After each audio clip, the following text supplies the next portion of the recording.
what's up guys, it's Cito here, and today we're going to be talking about Genji for a little while, because a lot of you guys have asked me for like Genji tips and stuff, and my last guide that I made isn't that good. It's not that detailed like you guys wanted it to be, so I'm just going to like explain a couple tips that I usually use a lot. Some of them have to do with specific characters and what to do against them, like Soldier, Zenyatta, Diva, and the rules about using Dragon Blade. This is what this video is going to be about. It's just going to be about using Dragon Blade effectively and not feeding with it, basically.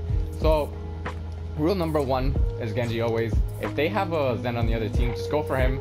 If he doesn't have trance, if he does have trance, don't even waste it. Just try to bait out trance by easily just 1v1ing him, because most of the time he's just going to pop trance in a panic.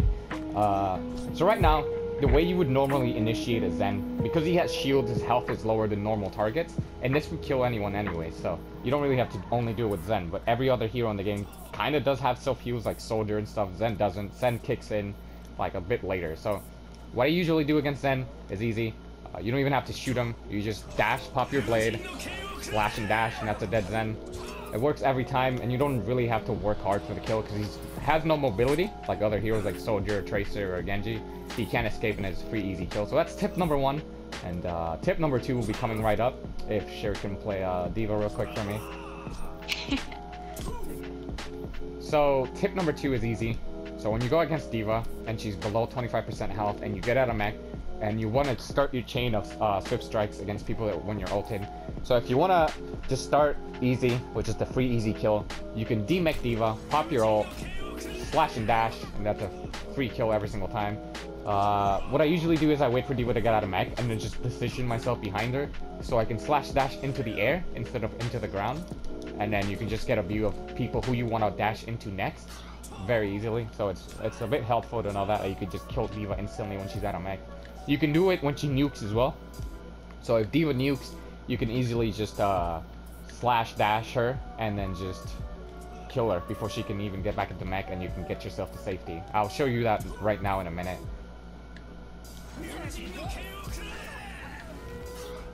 And that's how you get back to safety when Diva ults. You can do it off at any high ground, anywhere that you can dash up to and just stay up there when Diva ults. You can do that with your Dragon Blade and just get back to safety easily. So yeah. Alright, so usually when you fight Soldier, or you want to engage Soldier in a 1v1, you don't want to dash him when he has all his cooldowns down, because he will just out DPS you and just out 1v1 you basically in any situation other than you're getting pocketed by a Mercy or he has a Zen orb on him. So if you want to win against the Soldier and not lose like this, so basically every engagement on someone in high ground basically was like this. You either straight shoot them, dash into them, and then they would pop down their helix and then their heals, and that's basically how the fight would go. So what you want to do is you want to wait for the helix to be on cooldown, or just their heals. If you can wait for the heals to be on cooldown and you have that on your mind, what would happen is basically this. So right now that Soldier that I just dashed into does not have any of his cooldowns up. So to initiate here, I'm just gonna wait until that runs out. It's a little mistake though, guys, don't worry about it. So I'm just gonna wait until that runs out. He's gonna be standing up in the high ground, and we're just gonna engage. So basically how every single Soldier 1v1 goes is that he's up in the high ground and he wants to kill me. So what you do is, he doesn't have any of his cooldowns, so you try to get a couple hits in like that, and then you just dash and knife, and that's the engagement. You always want to do when they don't have any cooldowns like Helix Rocket or their own biotic heals, because then the 1v1 just turns impossible. Especially if he's being pocketed by a Mercy, you will not kill him at all. You want to wait until his cooldowns are down so you can do exactly what I did there. Just get a couple hits in, dash in, you can either knife or fan shuriken them. So that's tip number, I have no idea what number it is. So a little tip that a lot of Genji players don't know against McCree: you can easily confirm a kill on McCree off a flashbang simply by deflecting. He flashes himself, you dash, and then you shoot him in the head. And that's an easy kill on any McCree that ever gets stunned by his own flashbang. This is kind of hard to do. In some scenarios, it's easier to simply just climb a wall like I'm going to show you right here. So another way you can kill a McCree easily if he's standing next to a wall, this sort of applies more to PC players. On console, it's kind of hard to do if you don't have high sensitivity. So what you want to do here is you want to wait for him to flashbang, climb the wall, and then you can confirm off of that. It was kind of sloppy, but you get the gist of it, you get the idea. It's kind of hard to do, but if you don't have your dash up, you can simply just climb the wall and try to shoot him like that, because it cancels out your deflect animations. So yeah. So a lot of Genji players have problems with fighting Tracer because she's really hard to hit due to her hitbox being so small. So the way that you want to fight a Tracer at all times is to bait her around the corner and simply fan the hammer on them or fan shuriken and then dash them. So I'm going to show you right now. I'm going to have a Tracer on the other side. I'm going to try to bait her through the door, and then I'm going to try to fan the hammer her here. Fan the hammer? Shuriken fan. So that's how you kill a Tracer. Like most of the times. If it's hard, it's kind of hard to do, but if you get it down, it's really reliable. So here's a couple things you don't want to do when you use your Dragon Blade.